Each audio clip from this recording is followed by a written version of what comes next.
Amigas y amigos, bienvenidos a este podcast llamado 2x2. Y hoy me acompaña un pibe, si así podemos decir, un pibe, sí, porque todavía el tipo mantiene cara de pibe. Un gran comediante, un gran exponente del stand-up argentino que es Ezequiel Campa. No se hace los aplausos hoy mismo. Aquí la algarabía. ¿Qué tal, Ezequiel? ¿Cómo estás, Ariel? ¿Todo bien? Todo bien, gracias a Dios, sí. Bien. ¿Qué son? ¿Son vinilos? Son vinilos, sí, son vinilos, sí. Ah, un hombre nostálgico. Digamos nostálgico, puede ser la palabra realmente. O si no, amante del buen sonido. Sí, melómano más, pero es más como lo que quise coleccionar hace 30 años y ahora fue que conseguí el dinero. Sí. Pero qué hay? ¿Rock Hay, británico? hay heavy metal, ¿Merengue? hay merengue, hay hip hop de los 90 norteamericanos, hay humor también. Ah, ¿en serio? ¿Qué? ¿Tipo Carlin? Tengo Carlin, casi todo de Carlin, tengo a la Andresina. ¿En serio? Sí. Qué bueno, A qué ver, bueno. no, lo tengo en aquella esquina, tendría que pararme a buscarlo, pero sí tengo a la Andresina, sí. De mis Mirá, favoritos. mirá vos. Yo tuve la suerte de verlo en vivo alguna vez. Ahora ya está retirado y hace tiempo que no se presentaba, pero tuve la suerte de verlo alguna vez y sí, una cosa increíble, una manera de contar muy, muy particular, con todas las pausas y nada Sí, sí, es un de la tipo, ansiedad y del ritmo que queremos tener los que hacemos stand-up. Bueno, es otro estilo también. otro estilo, principalmente porque él decía que es un estilo de gente de campo, que la gente de campo Claro, da muchos detalles de las cosas. tiene que ver con eso también. Bueno, él trabajaba o trabaja 99% para esa gente, lo que se llama el interior del país. Sí. La gente de Y provincias, que él dice. Sí, claro, y hace muy bien los acentos, sí. Sí. que, bueno, hay que ser por ahí argentino para conocer la diferencia entre cómo habla el salteño, el santiagueño, el No, entrerriano. él da Se una buena entiende introducción. Él da una buena sí, introducción de eso, sí. se entiende el concepto, pero siendo argentino, escucharlo es muy impresionante porque lo hace muy bien. Él es una persona, creo que chaqueño, el de Chaco, creo que El es. Chaco, sí, desde el Chaco. Sí. Él tiene una rutina donde él explica cada uno de los acentos y es donde nosotros los que no somos argentinos nos damos cuenta de que no todos los argentinos hablan Claro, igual. Así que la forma que habla un claro. cordobés totalmente. Ah, es increíble. Los cordobeses y los chilenos son dos personas porque, viste, no sé, en el resto de Argentina y todo Latinoamérica, bueno, va habiendo acentos, va habiendo como diferencias, algunos se parecen un poco, los más andinos tienen como una cadencia también. Y después están los cordobeses y los chilenos, que es como, no sé, es como si hubiera venido unos marcianos y bajaron ahí y hablan así, no se puede creer cómo hablan ni cómo, Yo, yo siempre digo que cómo deformaron el castellano así. el chileno habla como el que se le van los frenos y se da cuenta. Y, Sí, que hablando. y, y estaba aquí haciendo el podcast y estamos tranquilos y es muy raro, sí. Y como que Y el frenan. Sí. sí, y el cordobés tiene un cantito en la voz que Sí, no sí. se entiende. No, es rarísimo, es rarísimo. Sí. Tengo de la Andresina, pero siempre he querido tener de Lelutier. El problema es que casi todo el que tiene vinilos de Lelutier vive en Argentina. Ah, bueno, la Entonces, próxima vez que vaya para allá te llevo. gracias, Sí, porque el sí. envío es caro. O sea, Sí, sí, sí, sí, sí. Aparte no tiene sentido pagar envío para algo tan pequeño. sí, entonces pagas más de envío que lo que cuesta el vinilo cuando, Claro. cuando lo traes desde Argentina. Pero qué lindo el vinilo cuando lo pones en la bandeja y hace el... Sí, sí, sí, sí, No. sí. Uno trata de quitárselo, pero también ese sonido da nostalgia, ese sonido. Sí, total. Sí, y el disco dando vueltas y... Sí. Sí, sí. Sí, yo trato de tener tanto así como en cassette. A Lelutier sí lo tenía en cassette, así fue que lo conocí. En Son, cassette, claro. Bueno, yo lo tenía en cassette y además lo que me pasaba era que los cassettes por ahí quedaban en el auto y los agarraba el sol ok, y los deformaba y después lo escuchabas y era Master... Mastropiero le dijo. Sí, y ya sabés dónde fallaba todo y te lo sabías de memoria con las fallas. Eso sí, eso sí. Yo realmente me aprendía casi que los diálogos de Lelutier y eso. Fue como mi introducción a ese tipo de humor, ya con Un poco más sofisticado. un humor exactamente más sofisticado. No sé qué tanta influencia tuvo en ti. Sí, muchísimas. Yo los debo haber ido a ver por lo menos, no sé, yo creo que 20 veces los debo haber Wow. ido a ver en vivo y también cuando era chico yo siempre en la familia era el que rescataba el humor y cuando circulaba algo de humor, algún cassette o de Landricina o de Lelutier, o hay un comediante español de aquella época también que se llamaba Gila. Sí, sí, Gila, sí sé cuál es. Que hacía un Bueno, personaje que era como de militar y eso. exacto, y hacía llamados Sí, sí, telefónicos. sí. Y en la familia nuestra, que es mi hermano y mis padres, yo era siempre el que cuando aparecía algo así lo atesoraba, lo Ok. cuidaba yo. Y los discos de Lelutier los sé de memoria directamente.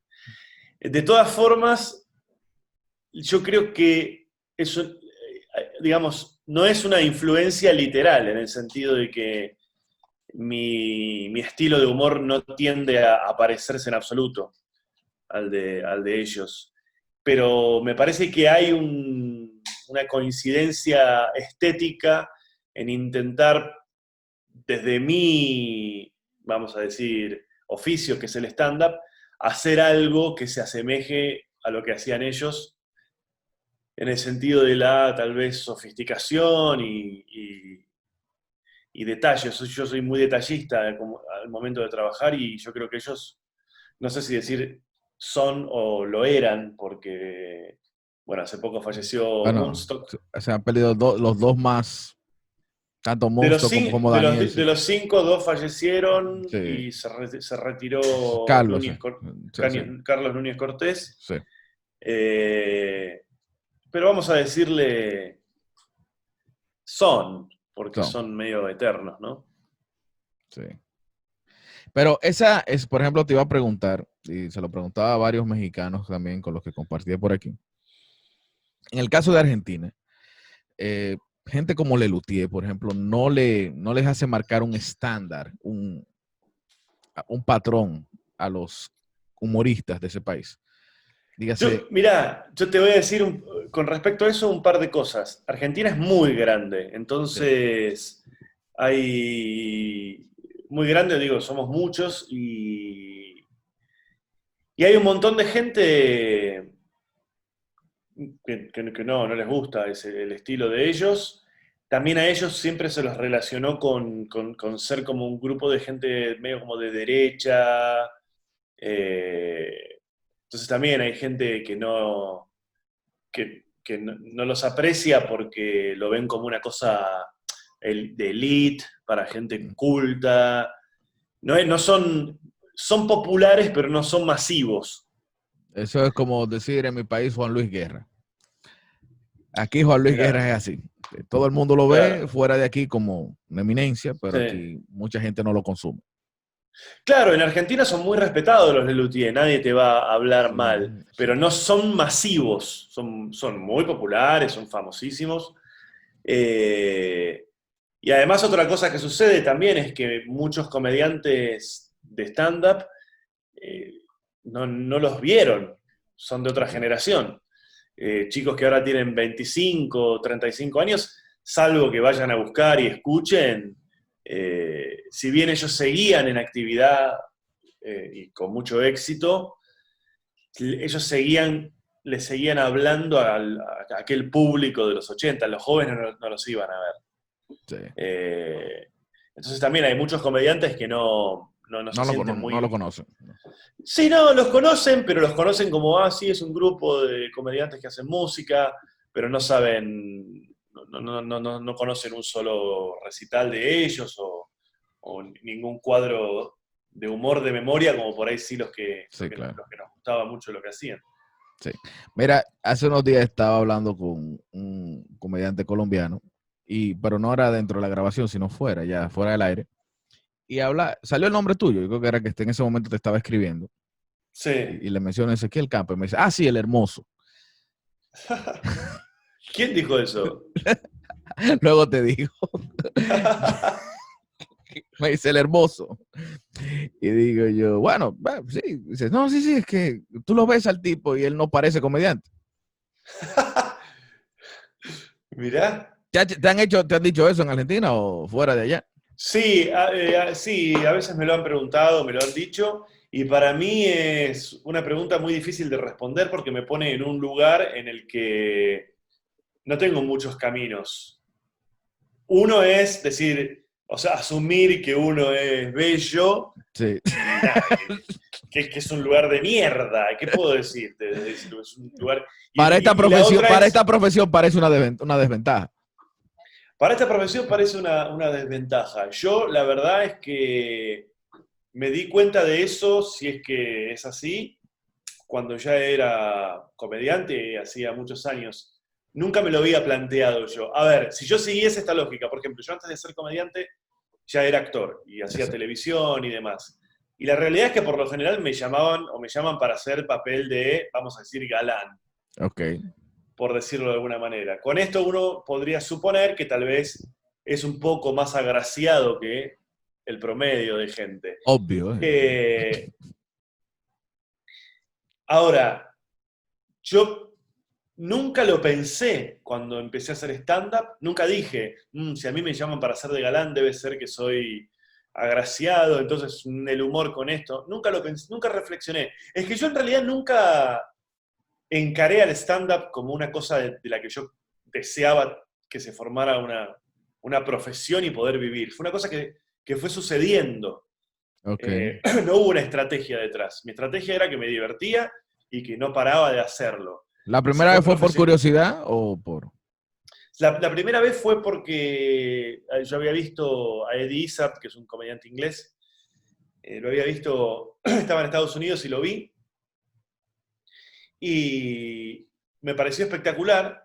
Y a la vez me pareció que, digo, yo podría hacer eso. Es la... Sí, típico. Y claro, y volví a Buenos Aires y hice unos cursos que había. Y recién ahí empecé a descubrir que el stand-up era un género. Nunca lo había como ordenado en mi cabeza. Y para mí las cosas de stand-up, que por ahí había visto alguna vez en mi vida, como Eddie Murphy o Carlin, para mí eran tipos que hacían monólogos. Yo nunca lo había como catalogado como stand-up. Cuando lo veo a Eddie Izzard y empiezo a investigar, digo, esto es un género. Sí. ¿En Argentina no había mucho en ese tiempo? No. Había 5 comediantes totalmente marginales que no los iba a ver nadie, nadie los conocía, no existían las redes sociales, no podías apoyarte en eso tampoco. Nadie, ni el periodismo, ni los medios, ni las salas teatrales, nadie sabía lo que era el stand-up. Y yo, claro, a mí me pasaba que yo hice muchas cosas paralelas al actor. Además de actuación, estudié piano, canto, he estudiado artes marciales, todo para Okay. tratar de complementar a mi actor. Y el stand-up fue una cosa más, que yo dije, bueno, yo voy a ser un actor que también sabe hacer stand-up.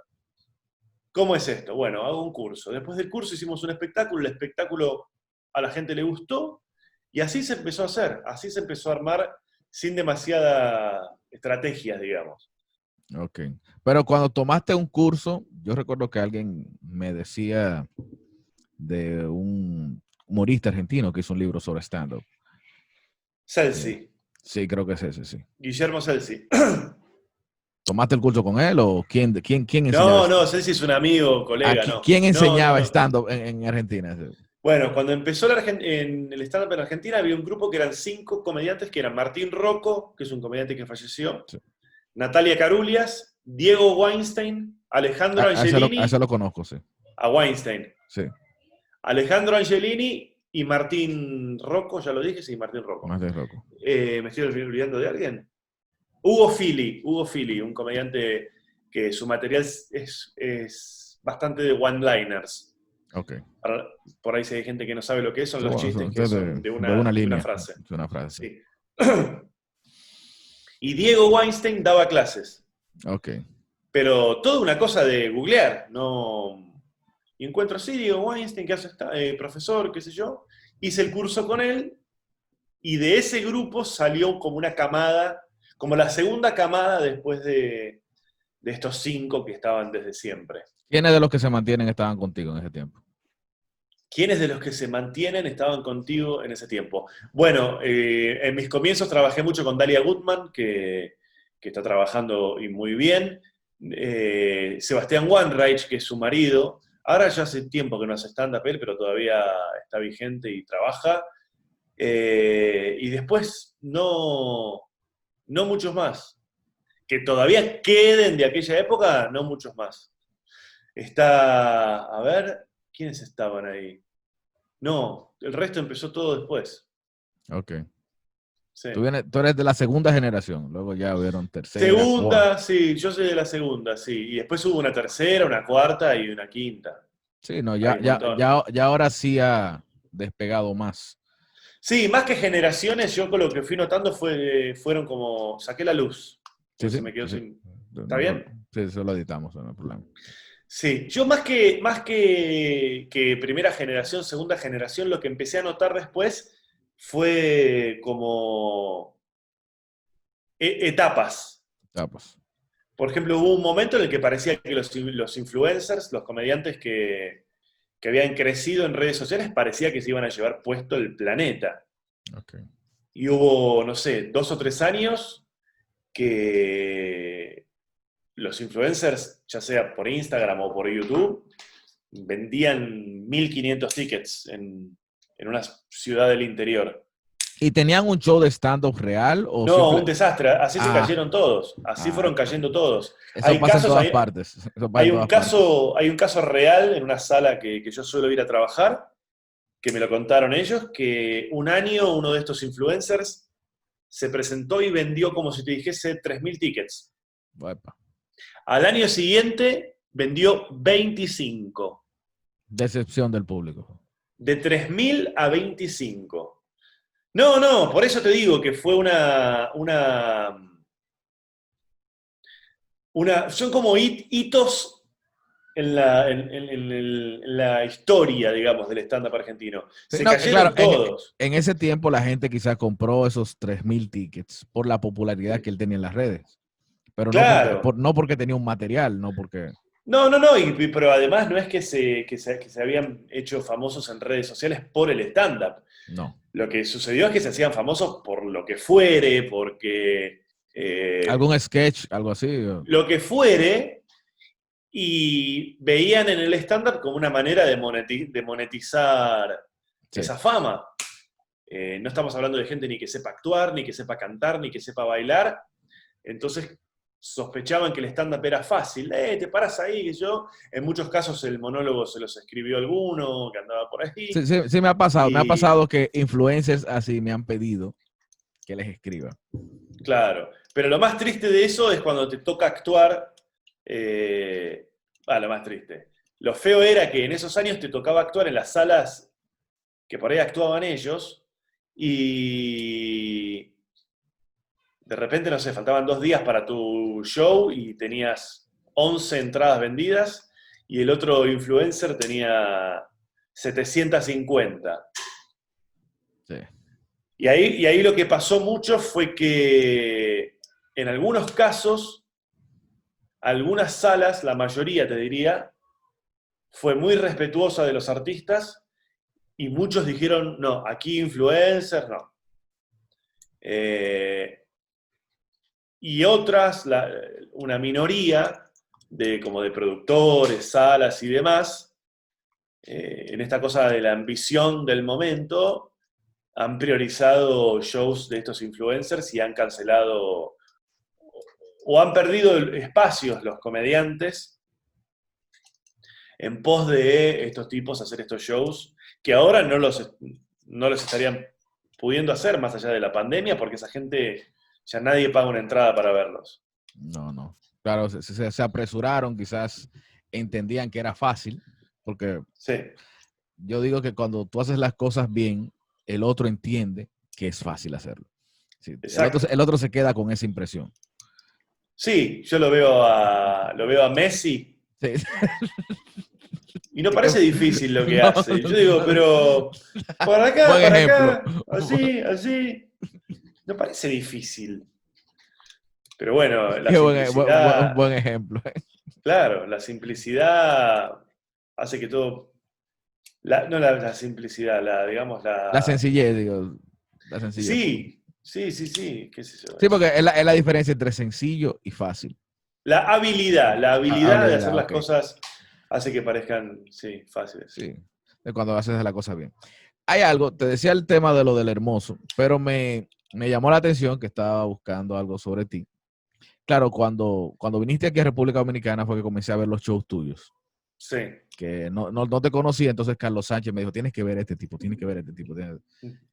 Y ahí fue que conocí, pero entonces estaba buscando cosas sobre ti, quizás de dónde eras y eso, de qué Sí. parte de Argentina. Y entonces me encontré con un artículo del Clarín, donde decía que tú eras un niño que sufrió bullying, Sí.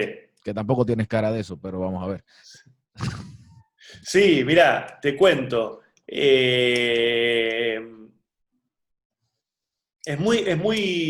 Como todas las cosas en mi vida, son bastante extrañas. Mi familia es de un origen muy humilde. Sí, Yo sé que no parece. exacto. Yo sé que parezco un americano que tiene departamentos en Nueva York y que Parece hijo de maneja.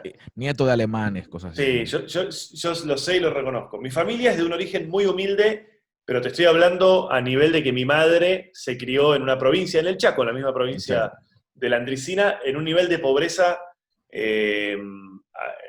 o sea, para que te des una idea, de piso de tierra en la casa. Ok, sí, sí. O sea, campo, rancho, le dicen aquí. Y mi padre no terminó ni la escuela, no sé cómo le llaman allá, pero no digo ni el secundario, que se llama Sí, secundario como la. secundaria, sí, el bachillerato. Bueno, ¿qué es lo primero? El primario. Primaria, sí, sí. Bueno, mi padre no pudo ni terminar el primario, porque también había que trabajar en la casa y no podían darse, entre comillas, el lujo de estudiar. Lo que sucedió fue que cuando mi padre creció y empezó su carrera, vamos a decir, comercial, porque es un comerciante, le fue muy bien. Sí. Le fue muy bien y en aquella época, en los 80s, en Argentina, si te iba bien y ganabas dinero, lo aspiracional era irse a vivir a lo que se llama zona norte. Zona norte es como la zona más cara, eh, las mejores casas, todos los empresarios viven allí. Es como el lugar para irse a vivir. Si los famosos que más o menos Sí. ganaban dinero y se iban a vivir ahí, etcétera. Era como apartado del gentío, o sea, Sí, sur. no tan apartado, a media hora de la capital, Ok, pero una zona residencial de grandes casas y colegios ingleses, etcétera. Y bueno, en los 80s a mi padre le fue bien con su negocio y nos fuimos a vivir allí. ok. Claro, ahí no encajábamos Exacto. y me mandaron a un colegio católico de estos así tradicionales y qué sé yo, y, y nunca pudimos como fluir, digamos, siempre hubo como una cosa de que no éramos de ahí. Ok, entiendo. Y en mi caso no fue un bullying extremo, digamos, de una cosa de así de dramática, de que mis padres tuvieran que ir a hablar porque le hacen bullying a Ezequiel. Pero, o tal vez sufrí el bullying promedio que sufren todos y yo soy muy sensible y me, Ah, ok. y me afectó de otra manera, no lo sé. Sí, Pero sí, fue algo a lo que tú le sacaste provecho. sí, pero para terminar con el relato, vos sabés que yo creo que lo padecí más en el club que en el colegio. Ah, en el club. Además de ir a este colegio, bla, bla, bla, mis padres me mandaron a un club a jugar al rugby. que el rugby es un deporte. Yo hablaba con Carlos cuando estuve en Dominicana y me contaba que allá no hay prácticamente. Quizás en la universidad hay un grupo que se reúne a jugar Bueno, eso. el rugby en Argentina es un deporte muy popular, casi te diría que después del fútbol es el Sí. rugby, es el deporte más como de equipo más popular, y históricamente fue un deporte muy elitista. Muy elitista. Vino de los ingleses. Lo trajeron los ingleses con los colegios, de la mano de la religión. Entonces, el estereotipo del rugby en Argentina es un tipo de clase media alta, totalmente clasista, fascista, homofóbico, hipercatólico. No sé cómo. En cada país donde yo lo explico me dicen la palabra de cómo les llaman a esos. Aquí te Acá en dijeron, Argentina. aquí te dijeron Poppy. Poppy, ahí está, Sí, eso, sí. aquí te dijeron Poppy. Tú Sí, tienes un Poppy. personaje que es así, entonces. Eso vi. Claro, nosotros le decimos cheto. En Cheto. México son los fresas, en Chile son los cuicos, Sí. en España. En España no me acuerdo cómo era, pero en España también tienen Eran un nombre. pijos, son pijos. Los pijos, ¿eso Sí, es en México? no, en España. En España, los pijos. Sí, Sí, siempre son personas que pertenecen como a clases acomodadas sí, y doble apellido y esa cosa medio como sí. de nobleza, por decirlo de alguna manera. Y, ¿qué me decías? No, te decía que si tú le sacaste provecho al final. Y bueno, y también lo del personaje del rugby también. Eso, lo del personaje, sí. Yo hago un personaje hago videos en redes sociales de Dicky del Solar. Del Solar es como un apellido aquí de clase alta. como clase alta, y Dicky es un nombre que inventé yo, que suena como en medio como inglés y como de niño bien. Sí. Que el personaje empezó porque acá en Argentina en un momento se estaba debatiendo la ley del aborto. Ok. Dígase hace Y como 2 años, 1 año, 2 años. sí, exactamente. Sí. Y toda la gente de esa clase social, que es hipercatólica, etcétera, se oponían. Sí. Y a mí me pareció como graciosa la contradicción entre, digamos, un rugbyer oponiéndose al aborto, sabiendo yo que conozco esa sociedad, que sé que son súper hipócritas porque se oponen al aborto hasta que el hijo de uno deja embarazada a quien no tiene que dejar embarazada, y ahí son Ok. los primeros en abortar, En buscar la forma, sí, sí. y además detrás de eso hay toda una cuestión ideológica que tiene que ver con que lo que dicen los que saben y lo que dice el sentido común es que los abortos, por más que sean legales o ilegales, suceden. Las mujeres lamentablemente siguen recurriendo al aborto y lo necesitan, y entonces vos al prohibirlo, lo que estás haciendo es dejando que los únicos que puedan abortar son los que pueden pagar un aborto clandestino. Okay. Por eso hay toda una mirada fascista ahí, Sí. ¿no? Así como clasista. Y me Entonces, pareció muy divertida esa contradicción, ¿no? tú buscaste, si creaste el personaje buscando también tener ese impacto ante esa situación social. Sí, me divertía mucho como. Viste que a veces por ahí la gente es muy solemne con algunos temas. Sí. Y se generaban como grandes debates en redes sociales. Gente que está a favor, gente que está en contra, famosos, metidos, Sí, yo en políticos. ese tiempo seguía un poco la controversia. Sí, Porque sigo también a Malena Pichot, sigo a... sí. Sí, bueno, yo tengo el dualismo porque sigo a Malena y sigo a Agustín Laje, entonces cuando discutían... para equilibrar, sí. Cuando discutían se daba buena, ¿eh?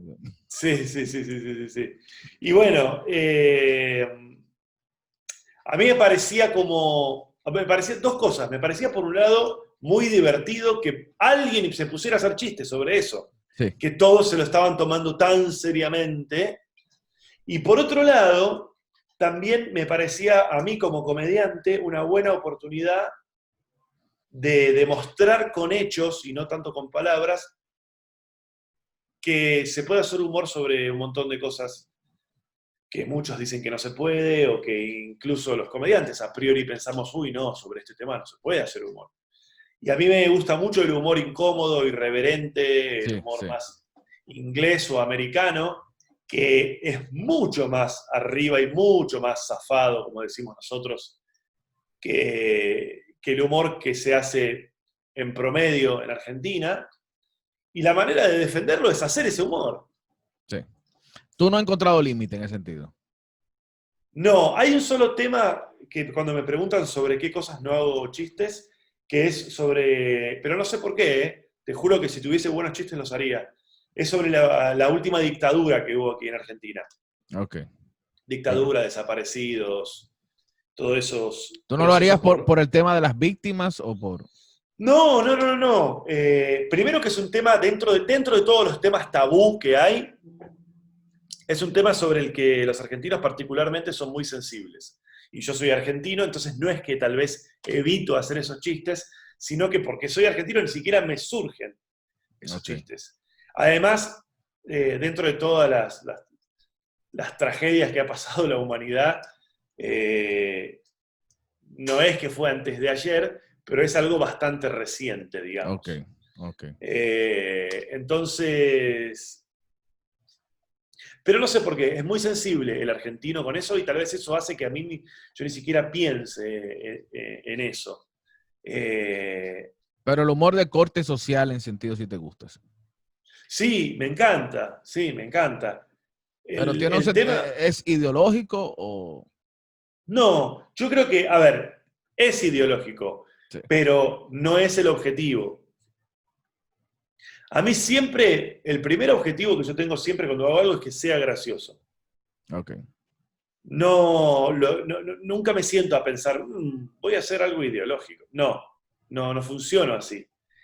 Y hay otro condimento que a mí me gusta muchísimo, que es como incomodar, decir algo que no hay que decir. Sí, sí. Eso me divierte mucho. La cosa fuera de lugar, la cosa muy pasada de tono, que a veces funciona justamente porque es muy pasada de tono y a veces no es tan pasada de tono, pero funciona bien si uno entiende dónde colocar eso y que por contraste parezca muy zafado. Yo he visto, por ejemplo, en varias presentaciones tuyas que tú inicias con temas así. Sí. Que tú, como por ejemplo, sales al escenario y dices, qué bueno es tener una verga grande. ¿Sí? Sí. Que es como para que ya la gente se prepare al tipo de material que tú vas a llevar. Sí, es un poco eso, es también un poco, o sea, es marcar un tono. Sí. O sea, esto es de aquí para arriba. O sea, no, sí. Además está bueno porque funciona, porque Sí, sí. Rompe el a hielo. veces, sí, sí, rompe el hielo, funciona, plantea un tono por el que más o menos va a ir moviéndose todo el espectáculo. Eh, y aparte, a mí el efecto cómico de salir y que lo primero que digan eso, Sí, sí, sí. me parece, me parece muy gracioso porque además de lo que está diciendo el comediante, en esa instancia en la que recién ingresa al escenario, tal vez decir algo así, Es lo que no, el es la efecto cómico sorpresa. también tiene que ver con la sorpresa, La claro. sorpresa, exactamente, es lo que nadie espera. Sí. Por ahí en el medio del monólogo decís lo mismo y no genera la misma reacción. No. Pero dicho ahí, yo es una de las cosas que más celebro cuando veo a un comediante y veo y sale y dice una cosa que vos decís, no puede ser. Sí, que Sí, así fue que comenzó. Sí. sí, sí, Lo que sí, te digo, o sí. sea, la manera que estaba viendo ese show y estaba con mi esposa y ella se quedó con la cara como que, Sí, ¿cómo? Y arrancó así, digo, sí, sí, arrancó así. arranco así, tranquilo. Hay otra cosa que veo también en el material tuyo, que es muy anecdótico también, principalmente con el tema de tu papá. Sí. Sí, pero tu papá y tú tenían una relación así de chistosa, de que... No, te decía, el tema de mi padre surgió porque eh, Bueno, le cuento a la gente, en mi show anterior, que ya no lo hago más, que se llamaba Jugo y Confusión, Jugo y confusión. Sí, sí. yo hablaba muchísimo, muchísimo, muchísimo de mi padre, de cosas con mi padre, anécdotas con mi padre, Sí, sí. situaciones, cosas que me sucedían con él. Y dicho así suena medio como violador, pero no, nada que ver. Sí, sí. No, no, no. Es ese tipo de material, ¿sabes dónde viene ese tipo de material? A mí el último gran comediante que me voló la cabeza cuando lo vi fue Louis C.K. Ah, sí. Él irrumpió ¿cuánto hace?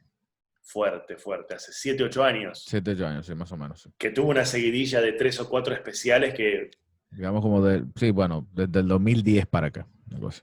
Sí, y para mí, en algún momento era el mejor comediante del momento, junto con Ricky Gervais, era... Bueno, en ese momento cuando inició, como quien dice, los 4 más populares eran Gervais, Chris Rock, Louis C.K. y bueno, y todavía Seinfeld tenía algo de... Sí. Eran ellos 4. Pero bueno, tuvo un momento muy, muy alto Louis, con su serie también, Louis. Sí. Y lo que yo quedé fascinado, es uno de los comediantes que más me gustan, ¿no? Y lo que me pasó fue que, es más, a ver, creo que tengo, mirá, Huepa. sí, hay que ponerse esta después de que Sí, haya sí, claro. violado a toda esa gente. Tienes que ponerte una encima. Sí. Sí, no, por eso los discos de Bill Cosby los tengo en la esquina. Una vez en una biblioteca en Nueva York, agarré unos libros de Bill Cosby y los puse en una sección que se llamaba erótica. Como que era toda literatura de sexo, puse ahí los especiales En parafilia se lo pusiste. Sí. Sí. Bueno, te decía, el estilo de Louis es absolutamente autorreferencial. Sí. Habla de sus hijas y demás. Y yo me sentía muy influenciado por él, y para ese show, Jugo y Confusión, yo intenté hacer un trabajo, me impuse a hacer un espectáculo también lo más autorreferencial posible, y me tuve que poner a pensar en mi vida y en situaciones y en figuras importantes y en mi familia. Quería hablar muy, muy, muy, muy, muy de una cosa, de cosas muy personales quería hablar. Y así surgió todo el material de mi padre. Sí, sí. No, me gustó mucho. Yo ahora mismo me encuentro escribiendo algo así. Mira. Sí, yo tengo mucho de ese humor, pero quería que mi plan está hacer un show totalmente, que sea anecdótico, que sea de mi vida. Porque me gusta mucho, me gusta cuando, que son cosas que no son inventadas, son cosas que te pasaron. Yo no hago material que no me haya sucedido. Exactamente, ese es el tipo de humor que a mí me gusta, cosas No que me yo no sale, invento. no me sale. Las veces que en alguna función he dicho cosas que no eran reales, no, me siento como falso, no puedo. Sí, sí, es verdad que a veces uno exagera. El humor Sí, tiene un bueno, gran elemento de exageración, pero sí, uno bueno, trata ese de que es sean cosas que sean reales. Sí. sí. O sea, lo importante es que la base, la premisa sea real, Sí, ¿no? que sea real. Sí. Entonces, pero que hay muchas cosas que tienen que ver con el punto de vista de uno, de cómo uno observa a la gente. Pero ya cuando tú hablas de autorreferenciales de ti, de tu Claro, vida, de las cosas que te sí, pasan, de las cosas que te suceden a ti. Entonces, eso ahí me gusta mucho más todavía. Porque sí. es algo que nadie te puede copiar. O sea, Por eso es muy importante ser una persona interesante. o hacer que parezca. Porque Sí, a veces como tú puedes tener una vida de mierda y puedes pintarla interesante. ¿Sí? sí. Bueno, pero si vos tenés una vida de mierda y tenés Exactamente. la capacidad de que parezca interesante, es interesante. Sí. Eh, sí, es difícil definir qué es ser Que es interesante. una vida interesante, claro. Una vida Para interesante. mí, para mí las personas interesantes son las personas un poco más complejas, no tan fáciles de encasillar. Las personas que son, ¿cómo se dice? Como no es original es la palabra, que Auténtica, son auténticos, sí. auténtica, Sí, sí, sí. Sí, porque la auténtica. autenticidad te hace muy particular, Sí. te Sí, hace sí, muy aunque, específico. aunque tu vida parezca común, pero el hecho de cómo tú la ves y cómo tú la cuentas. Y claro, y mucho más si tu vida parece común, también es muy buena para el stand-up, porque la gente, los que te van a ver tienen una vida común. Sí. Tienen Claro, una- pero lo que sucede con el comediante es que vos tenés que, me parece, más allá de los chistes y todo, sí, hay como una cosa de que en lo que se construye entre el público y el artista, hay un elemento de, no sé cómo definirlo, pero el artista tiene que proyectar algo en lo que pueda ser percibido como tal vez superior superior, eso sí, eso sí, eso sí. a la gente, sí. Sí, sí, sí, sí. Sí, no, No sé si vos lo... exactamente, puede que, cuando digo de la vida común, aquí estamos, somos todos unos cualquiera, pero entre los cualquiera que estamos aquí, yo soy el experto en cualquierismo. Claro, exacto. Ahí está, mirá. Exactamente, sí. Sí. Todos somos Decía, uno cualquiera. ¿a Dolina lo conocen allá? No, no, aquí no. Alejandro Dolina es un personaje argentino muy particular, también bastante difícil de encasillar. Es músico, es comediante, es actor, pero a la vez toda su carrera la hizo en la radio, con un programa que se llama La Venganza Será Terrible, que tiene 35 años haciéndolo. Y en sus programas hace humor y además reflexiona mucho. Es un tipo muy, muy, muy culto, casi es un académico. Eh, Dolina, me y dijiste. Alejandro Dolina, sí. Lo voy a buscar, sí. Y, y él una vez citaba, no sé a qué autor o a qué artista, que decía que para que un artista sea apreciado, el público tiene que muchísimas similitudes para sentirse identificado y hermanado, y a la vez tiene que estar este condimento que un poco le haga sentir que el tipo que está arriba del escenario está un poco más Sí, sí. elevado, digamos, de alguna Que manera. tiene algún mérito para que yo le preste atención. Es más o Ahí está, menos. mirá, sí, lo decís más claramente que Sí, yo, sí, sí. tiene algún mérito para que yo le preste atención. Hay Sí. una, no sé si conoces a Noel Clarazó, que era un tipo, Ujú.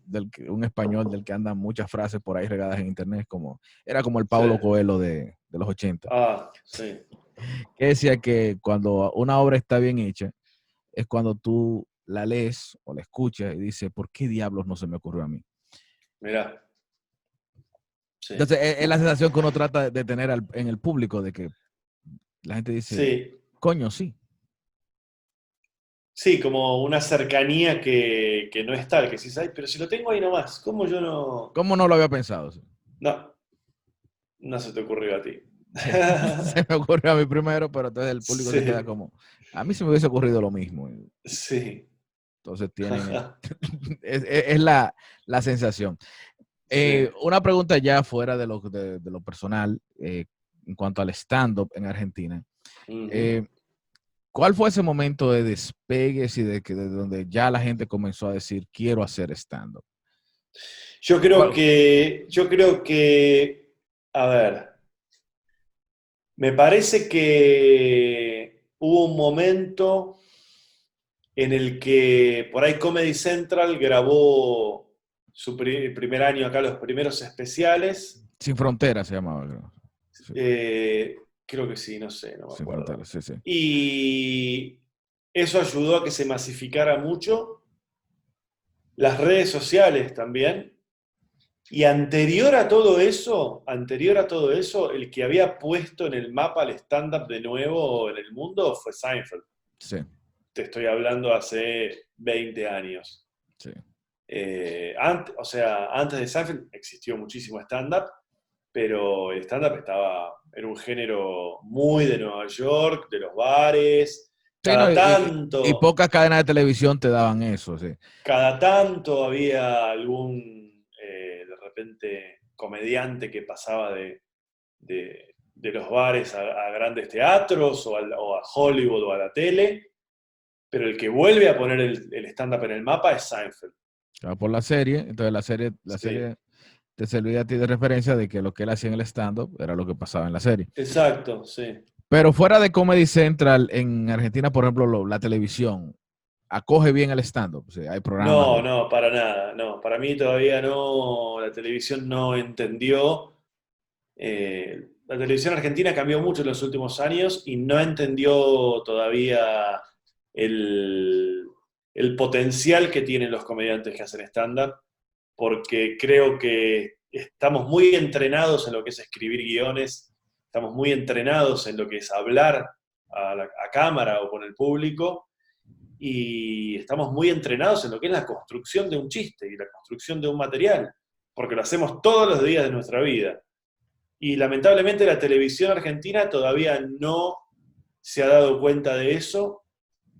Tal vez sí un poco la radio, y en Argentina todavía termina sucediendo que los que hacen humor en televisión son periodistas deportivos, Vaya. eh, conductores. No digo que hacen humor en el sentido de que se ponen a hacer humor, pero como que la cuota de humor que se le pide a la tele, uno la recibe a través de comentaristas deportivos graciosos, periodistas graciosos, conductores graciosos, personas que trabajan en programas de farándula, no sé cómo le llaman Sí, sí, allá, parando las llamas. ¿Sí?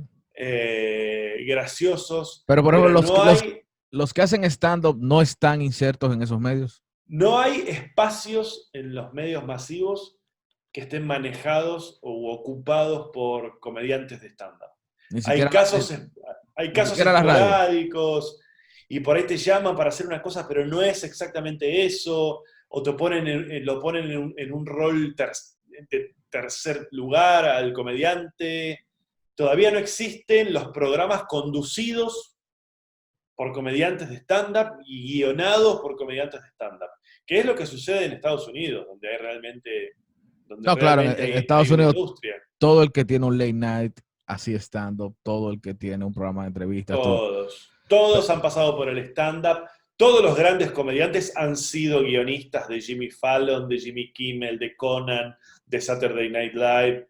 Es una industria que los acoge y que, bueno, tiene la posibilidad por lo que es Estados Unidos en entretenimiento de darle trabajo a un montón de comediantes. Pero más allá de eso, más allá de la cantidad, digamos, yo creo que es un error. Y bueno, acá estoy hablando de Argentina, no sé cómo será allá en Dominicana. No, pero te ponía el Eh, caso, por ejemplo, aquí, tú llegaste a ir al programa donde yo trabajo, también sí, fuiste donde estaba Starling.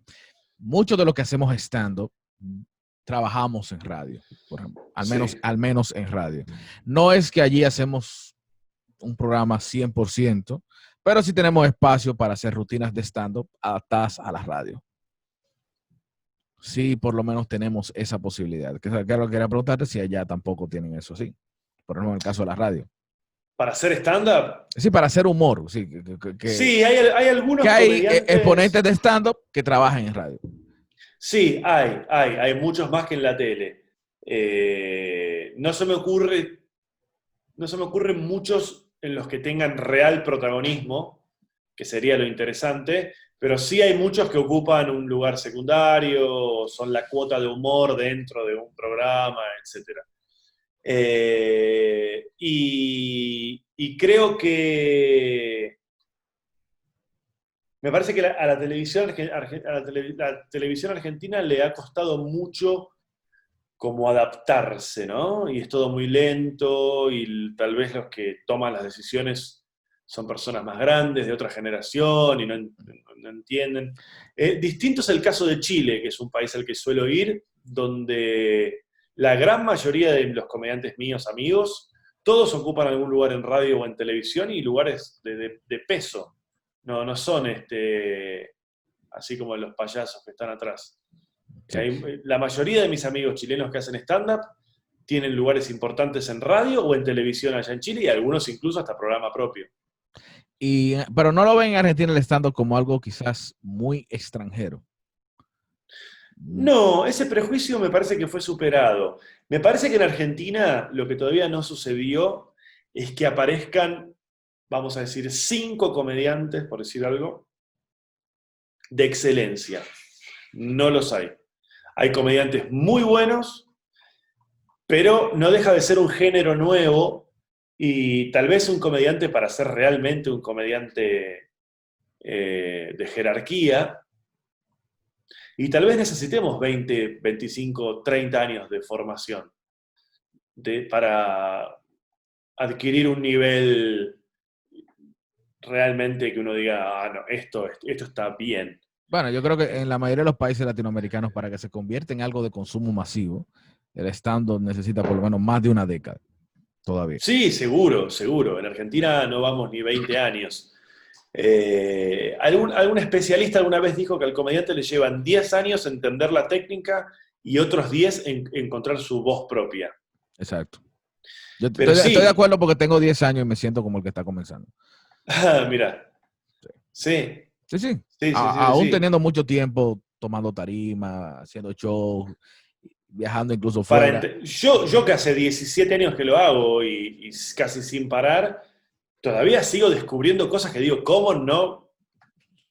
Qué mal que hago esto, ¿cómo no lo Sí, aprendí todavía? exacto. Y mira Eh, las rutinas viejas y dice, wow. no, me quiero morir, no me quiero morir. Pero sí, yo creo que el día que hayan pasado por los países, que cada país tenga 3 o 4 comediantes indiscutibles, que uno diga, esto está muy bien, va a seguir siendo difícil. Por suerte, lo que sí sucedió, que ahora, bueno, con la pandemia no sé cómo habrá quedado todo, es que creció mucho el circuito de lugares para presentarnos. Ok. Que eso Eso es es bueno. fundamental. Eso es bueno. Eso es bueno. Sí. Hoy por hoy yo te diría casi que en cada ciudad, en cada pueblo, en cada región, en cada barrio, hay 1 o 2 lugares donde uno se puede presentar. Eso es bueno. Por ejemplo, tú viniste aquí a Comedy Club, viste el Comedy Club, Sí, y es el único lugar que tenemos. sí, sí, sí, eso me habían dicho, sí. Es el único lugar así. Claro que nos presentamos en otros lugares, sí, podemos en cualquier otro bar, en otra ciudad. Nos llaman, Sí, pero lugar dedicado al humor en el país entero hay sí. uno solo. Claro, Mira, en somos menos. Argentina, ese trabajo en Argentina lo hicieron los comediantes. Sí, aquí también fue. Sí, el propietario del Comedy Club comenzó a hacer estando junto conmigo. Claro, bueno, y los comediantes tienen que abrir lugares, no digo como empresarios, pero convertir lugares que son de otra cosa, o sea, bares en los que tocan bandas, teatros, ir ganando esos lugares, presentando espectáculos. Así fue que acá los lugares empezaron a dar cuenta que de repente, no sé, un miércoles, que solían un bar que los miércoles tenía 15 borrachos tomando cerveza, Sí, al tener un comediante bueno podían meter 170 personas, así comenzamos nosotros también. ¿no? Y bueno, Hay un una cosa trabajo... que no sé si pasa allá en Argentina, y puede que no sea tu caso, pero tú sientes a veces que los comediantes que hacemos stand-up, al principio no hacemos mucho humor de nicho. Dígase, un humor que va dirigido como solo a un segmento de la sociedad. Y quizás esa eh, sea una barrera.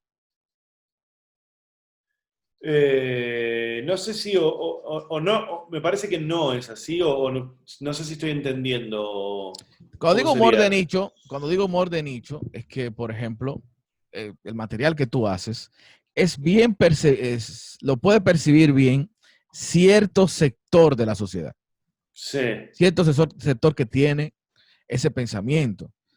Puede que la generación de sus padres no entienda lo que tú haces. sí, Y uno se concentra muchas veces en ese público, porque es el público que te va a ver normalmente. sí. No, eso que vos describís sucedió con los años. Esto de que uno diga, entiendo para quién trabaja este comediante, entiendo a quién le habla este otro comediante. Creo que al principio uno vomita, o sea, es difícil elegir y decir, yo le voy a hablar a la gente de entre 25 y 45 años. Gente que recién se ha casado, que por ahí tiene un hijo y que se va de vacaciones a Uruguay y que más o menos trabajan en tal o cual cosa. Es difícil. Eso sucede al revés. A mí me pasó al revés. Yo nunca pude perfilar a la gente que más masivamente me sigue, por decirlo de alguna manera. Nunca la pude perfilar. Ni manipular. O sea, fueron ellos los que se fueron configurando y yo Perfecto. si ahora yo trato de sacar el perfil de cómo es más o menos mi público, puedo decir es de tal y tal manera, pero es algo que yo nunca pude manipular. De hecho, a mí una cosa que me pasa mucho es que yo creo escribir un material y creo presentar espectáculos orientados justamente a cierto tipo de público y me sorprende muchísimo después cuando hago las funciones y veo a la gente digo, pero yo no hice este show pensando en esta gente. Es raro eso. No, pero Me- es excelente si te pasa eso. Sí. No, claro, y las rarezas tienen que ver con encontrarte con gente como mucho más joven que la que vos creés que es tu gente, o al revés. A mí me pasa que yo, no sé, por ahí me vienen a ver al teatro gente de 60, 70 años, y Ujú. yo, ¿qué les puede interesar de lo que yo hago? Casi que les diría, ¿qué hacen acá? Sí. Porque es como... eh, Ha pasado. Sí. claro, entonces por eso lo que yo te decía es que en mi caso no sabría cómo hablarle a alguien No te sí lo y a pregunté. alguien no, En ¿no? principio te decía que contigo no, que no necesariamente tuviera que ver contigo, porque yo he visto tu material, pero sí he visto el de otros exponentes que tú notas que hay un público que puede digerir eso, un público que no. Por ejemplo, Sí, yo creo que lo que mira, vos mira te un referís, caso sí, por ejemplo, quizás la conoce, un caso cercano, fue el caso de Jani Dueñas en Chile. sí, ¿Entiendes? Ella hace un humor que es un humor de nicho, diría yo. sí, Que presentarlo en un escenario así, donde hay otro tipo de gente más conservadora, gente más... sí. No caló. Sí, sí, te estás refiriendo a lo que pasó en Viña. En Viña, exacto. A mí me parece que en realidad lo que no fluyó en Viña del Mar con Hani fue la selección del material. Yo creo que esa gente que estaba ahí en la Quinta Vergara, que es el lugar en el que se hace el festival, la gente que estaba esa noche, no es que no se ríen con eso. Eh, digo, estoy haciendo una hipótesis, ¿no? Me parece que tal vez el material de ella es más intimista y a esa misma gente en una sala para 25 personas, hablándoles a 5 centímetros de la cara, la aplauden de pie. Con esto lo que quiero decir es que Entonces, es más el escenario. No la hay un gente, montón sino el de... escenario.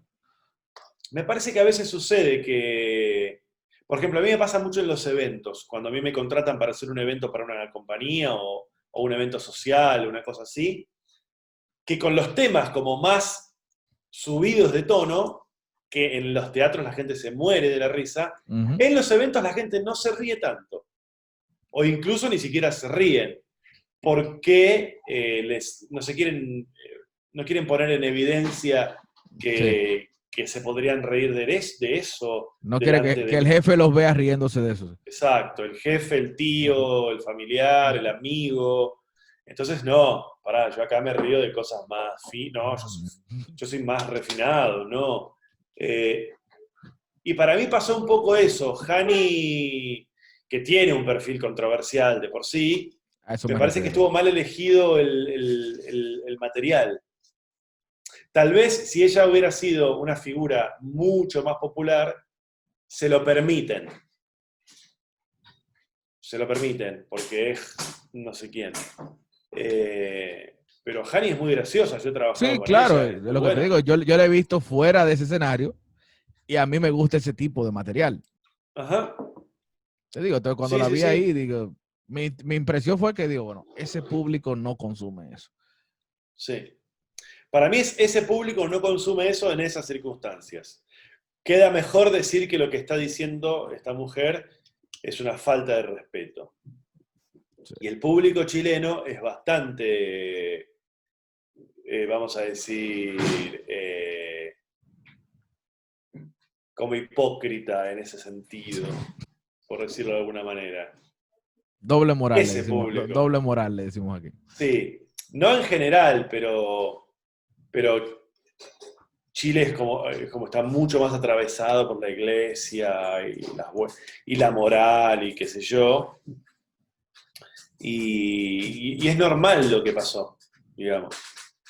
Sí, no le ha Sobre pasado. todo, sobre todo en un festival de Viña, que es un festival mainstream para toda la familia. Eso también, eso. Claro, es como ir a hacer ese material a Disney. Y Sí, no. eso, te digo. ¿Por qué te digo el material que ella tiene?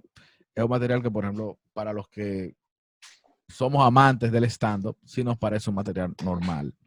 Es un material Claro. que tú consumes a cualquier hora, pero ya un público así que está acostumbrado, por ejemplo, a estos comediantes que van a hacer chistes a escenarios Ujú. así, es lo que la gente espera. Además está eso. Hay comediantes que les ha ido muy bien, pero el público masivo está más acostumbrado a los contadores de chistes, Sí. al ritmo, a la forma de construir, el humor. Están Exactamente. más habituados a eso que al estándar. Exactamente, como más también al tipo al comediante que sube al escenario a animar al público, que en el stand-up eso no es común. En el stand-up yo estoy No, hablando lo que me da mi gana y ok, exacto, sí. y ya, yo Es así. no tengo que decirte ríete, no tengo que decirte. Somos más finos los que hacemos estándar. Sí, no, no, en el sentido de que yo me paro ahí y yo no muestro ni siquiera la intención de hacerte reír. Claro, No vendo esa sí. intención. Si tú te vas a reír, pero yo no te la estoy vendiendo esa intención. Es otra construcción. Es otro tipo, sí, sí.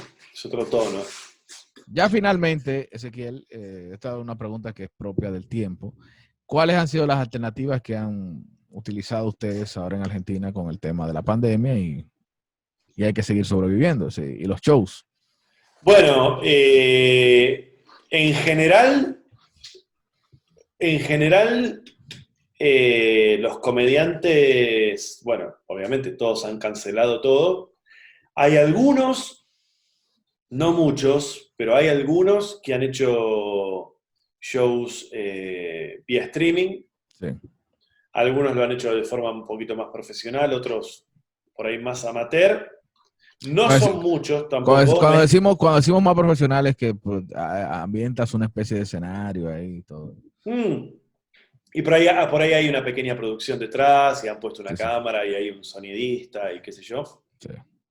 Y después hay otros que han encendido la webcam en Sí. Instagram y han puesto ahí. Algunos lo han hecho totalmente gratuito para divertirse y otros con cobro de ticket y lo ves de tal hora a tal hora en tal plataforma. No muchos lo han hecho profesionalmente, lo habrán hecho, habrá habido no más de 5 shows, Mm. que es muy poco para la cantidad de comediantes y de shows que suele haber en Argentina Y la cantidad de gente. y la cantidad de gente. Y después la gran mayoría, en lo que es trabajo, no hemos hecho. Yo estoy armando una forma de hacer funciones vía streaming, pero como yo soy bastante pretencioso, me está llevando un tiempo más, porque yo lo que quiero es hacer streaming desde el teatro, no en un estudio Eso quisiera yo también, sí, Sí, y acá todavía no lo están autorizando, entonces me va a llevar de, más tiempo. pero no te Y autorizarán, por ejemplo, digo, porque es lo que también hemos deseado hacer aquí. Por ejemplo, que tú vayas al teatro, el teatro tú no estés vendiendo una función en el teatro, pero tengas quizá un grupo de gente ahí y grabar desde ahí. bueno, esa es la idea. La idea es ir con un... Acá lo que se hace es, se presenta un protocolo. Sí. Se presenta un protocolo de las autoridades del gobierno de no sé qué historia, diciendo, bueno, ¿podemos hacer esto? Somos 4 personas en un lugar de 1.500 metros cuadrados. Presentás todo un protocolo de cómo te cuidarías, la distancia, alcohol en gel, etc. ¿Y te autorizan o no te autorizan? Estamos trabajando en eso porque yo las cosas que vi, por alguna razón u otra no me terminaron de convencer y No, de claro, es decir que no, que no. yo lo haría. Es que no, por ejemplo, Eh, la experiencia que yo tengo, yo llegué a hacerlo, incluso por esta misma plataforma, y tú ves la satisfacción del público, porque el público se ríe sí, y el público se lo goza. Ahora, tú como comediante no te sientes cómodo. claro, Es eso lo que pasa. exacto, sí. Sí, sí, sí, y además a la gente no la escuchás, las Eso, pausas son raras. Entonces mi idea es, cuando se pueda ir al teatro, porque yo además, mi idea es hacerlo en el teatro en el que yo me presento habitualmente. Y en ese teatro yo tengo mi escenografía de este show. ok. Entonces mi idea es hacerlo con la escenografía, hacer el mismo show que estoy haciendo en el teatro, hacerlo en la sala del teatro, en el escenario, con la misma puesta de luces y la escenografía armada como si fuese una función. Ok. Eh, Obviamente por streaming y como te decía, estoy definiendo, lo queremos hacer bien, entonces hay una productora detrás viendo temas técnicos y yo estoy definiendo qué voy a hacer con las risas, porque me parece que queda menos peor, no digo que quede bien, pero me parece que queda menos peor con risas grabadas. Lamento decirlo. Uno Es decir, le tiene mucho prejuicio a la risa grabada, pero me parece menos peor que el silencio de la pausa que hace el comediante porque sabe que la gente en ese momento se dígase, ríe. tú tienes a alguien, algún técnico que se sabe tu show completo, sabe dónde van las risas. En eso estamos, para hacer las risas en el momento. Tener una buena base de sonidos de distintas risas, reacciones, lo que fuere, lo más editado y lo más armado Exactamente, para... o tomar risas de shows anteriores, reacciones de shows anteriores, Bueno, esa es una idea, que se parezcan tomarla a la del de... teatro, diga, para que suene. Exacto, sí, esa es una de las ideas, tomar los audios de risas de shows reales.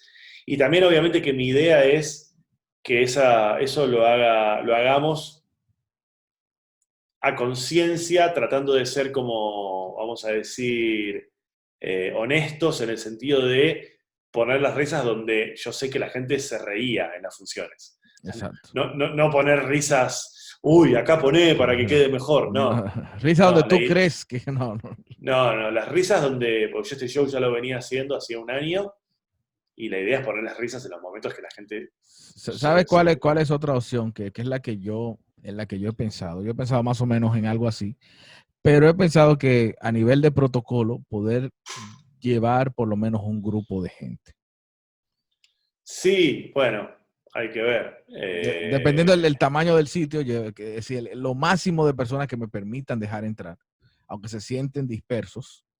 Sí. Entonces, tener risa de esa gente, es lo más. Está bien, sí, como referencia, además para tener puntos, porque es rara la experiencia. Yo lo vi en otros colegas que lo hicieron, y a mí me parece que,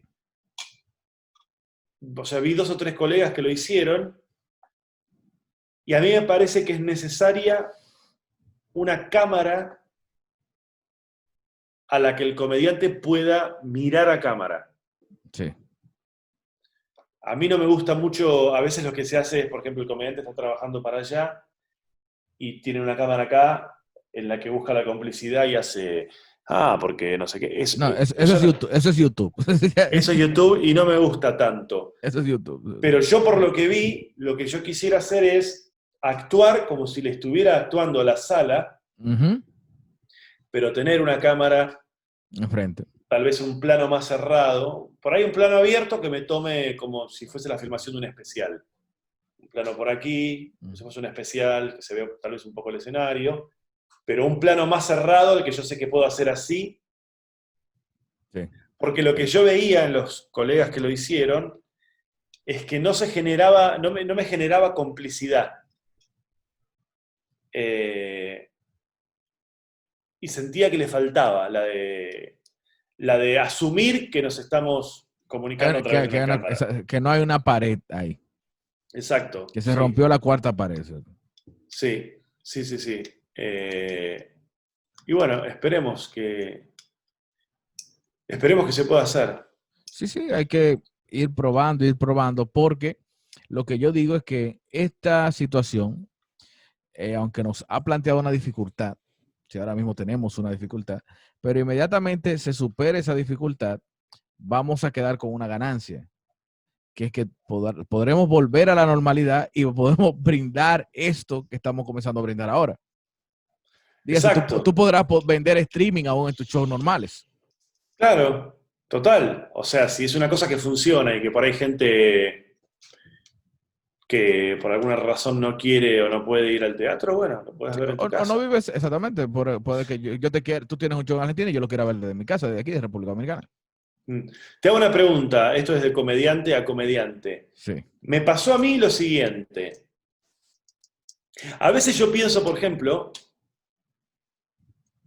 no quiero ser insistente con el ejemplo de Messi, porque aparte sé que allá a ustedes el fútbol mucho no les importa. No, pero sí, habemos unos cuantos que entendemos. Bien, es una referencia que muy simple. Lo que digo es lo siguiente, yo a veces cuando, por ejemplo, lo veo a Messi, a veces pienso, ¿qué pasa si un día el tipo se olvida cómo era jugar? O se olvida cómo era jugar bien. Por ejemplo, pienso, supongamos que se lesiona y está 2 meses sin jugar. ¿No puede suceder que cuando quiere volver a jugar, la lesión está superada, no le genera ningún dolor, no le genera ninguna limitación, pero no puede suceder que haya perdido la capacidad para jugar? Se pierde. Pero lo digo como una imagen, casi te diría. No, pero yo sé dónde tú vas y en el caso del comediante se va perdiendo. Al menos en el stand. Pero yo digo esto. De la misma manera que me parece como gracioso pensar qué sucede si un día Messi sale a jugar un partido y dice, yo no sé cómo era esto, y que no puede ser más bueno. O sea, no jugó un tiempo, vuelve y no es más buen jugador. Imagínate que, pasamos la pandemia, volvemos a actuar y no funciona lo que hacemos. No funciona. Sos el peor comediante del mundo. Y nunca más pudiste... Bueno, nunca más, pero sí, creo que a muchos les va a pasar. Porque cuando yo comencé, la única referencia que tenía era Carlos. Sí. Y cuando le pregunto a Carlos, okay, ¿cómo funciona esto? Me decía, sube a tarimas. Donde quiera que encuentres una tarima, sube. Imagínate que nos pasemos un año así sin subir a tarima. Sí, claro. No es lo mismo. Tú pierdes una de las cosas que es más primordiales de esto es el timing. Y cuando tú comienzas a hacer humor sin gente, tú pierdes el timing. Exacto. Tú pierdes el timing. Total. Es como, yo soy más del baloncesto y tú pierdes el tiro. Claro. Sí. Lo fino. Sí. Tú lo pierdes. Y eso se recupera con la mucha práctica de nuevo. Y mientras uno más viejo es, más difícil hacer la práctica. O sea que el público, prepárense para ver shows de mierda. Malos. Shows malos. Sí. Shows malos que la gente se va a quedar, pero él esperaba que yo me riera ahí. Por ejemplo, bueno, ahora viste que no sé por qué siempre la comparación mía es deportiva, pero por ejemplo, suponete, ahora todo el tenis mundial está detenido. Exacto. Sí. Ni Federer, ni nadie está jugando. Imagínate que vuelva ¿cómo se llama? El circuito, sí. Y sean malísimos, todos. Pero malísimos como cuando ves a tu tío jugando borracho son malísimos. ¿Sí? No jugaron durante 4 meses y son malísimos. No saben ni cómo agarrar la raqueta. No. Y eso es, y ahora que tú dices el tenis, que me parece absurdo que no sea el primer deporte en retomar.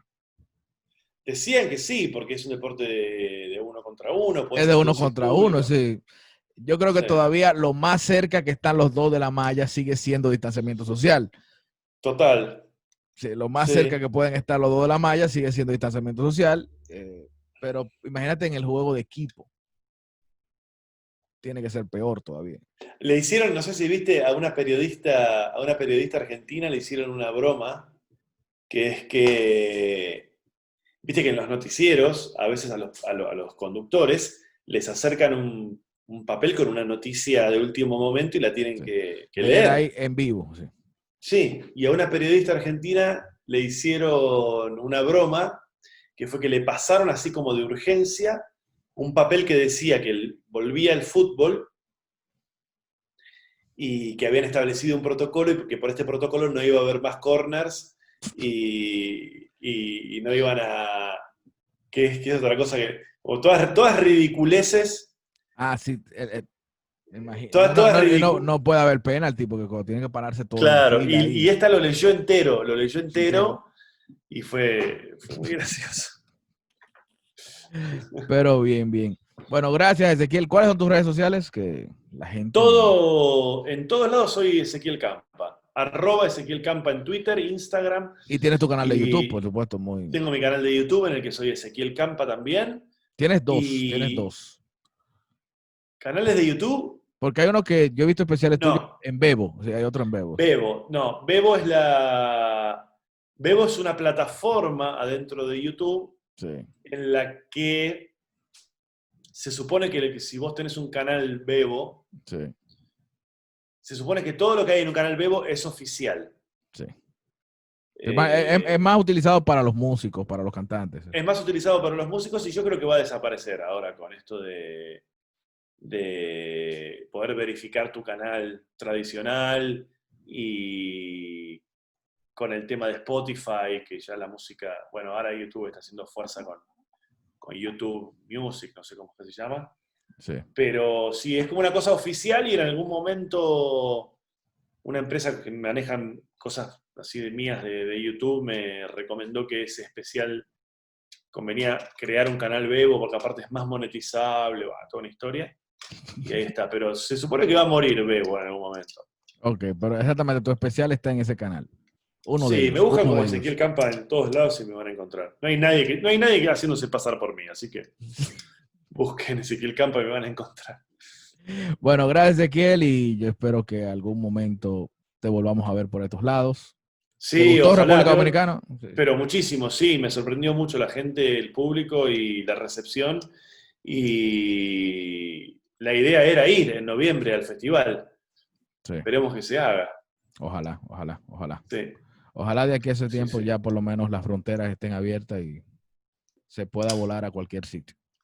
Ojalá. Bueno, muchísimas gracias, Ezequiel. Muchísimas gracias a todos los que nos siguen a través de Spotify, a través de Apple Podcasts y a través de YouTube. Esto que se llama 2x2. Hasta la próxima.